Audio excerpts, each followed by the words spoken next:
नमस्कार, स्वागत है आपका कैपिटल टीवी उत्तर प्रदेश में। यूपी में 20 जून को विधान परिषद की 13 सीटों पर चुनाव होना है, जिसमें योगी मंत्रिमंडल के 7 मंत्रियों का एमएलसी बनाना तय है। लेकिन हमने अपने थंबनेल में 15 सीटों की बात कही है, जिस कारण आप सोच रहे होंगे कि हमने गलती से ये 15 लिख दिया होगा, लेकिन ऐसा नहीं है। इसका फंडा कुछ और ही है। आखिर क्या है 15 सीटों का फंडा, जानने के लिए देखिए हमारी एक खास रिपोर्ट।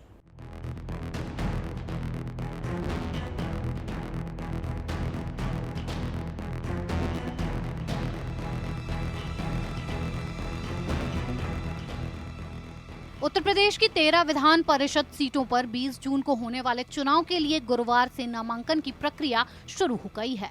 विधानसभा के आंकड़े के लिहाज से 9 सीटें बीजेपी और 4 सीटें सपा को मिलनी तय है।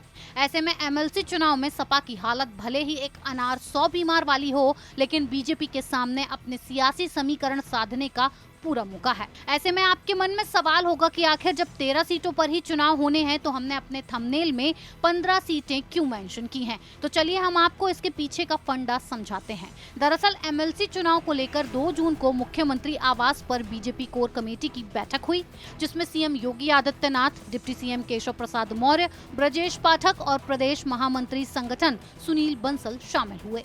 इस दौरान विधानसभा कोटे की एमएलसी के उम्मीदवारों के नामों पर विचार विमर्श किया गया। ये वो 9 सीटें हैं जिस पर बीजेपी के उम्मीदवार बड़े आराम से जीत रहे हैं।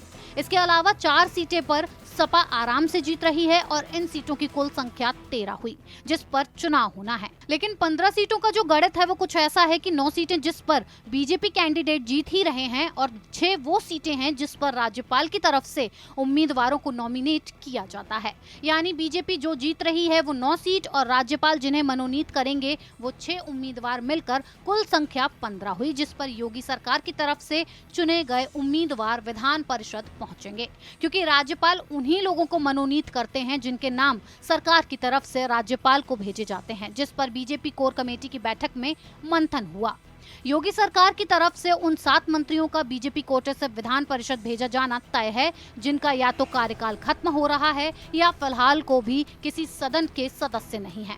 इस फहरिस्त में सबसे ऊपर नाम डिप्टी सीएम केशव प्रसाद मौर्य और पंचायती राज मंत्री भूपेंद्र चौधरी का है, जिनका कार्यकाल 6 जुलाई को खत्म हो रहा है। इसके अलावा 5 वो मंत्री हैं जो किसी भी सदन के सदस्य नहीं हैं और योगी कैबिनेट गठन के दौरान उन्हें मंत्रिमंडल में शामिल किया गया था। इस तरह योगी कैबिनेट के 2 पुराने और 5 नए चेहरों को मिलाकर विधान परिषद भेजा जाना तय है। अब आपके मन में सवाल होगा कि आखिर वो कौन से मंत्री हैं जो ना तो विधानसभा के सदस्य हैं और ना ही विधान परिषद के।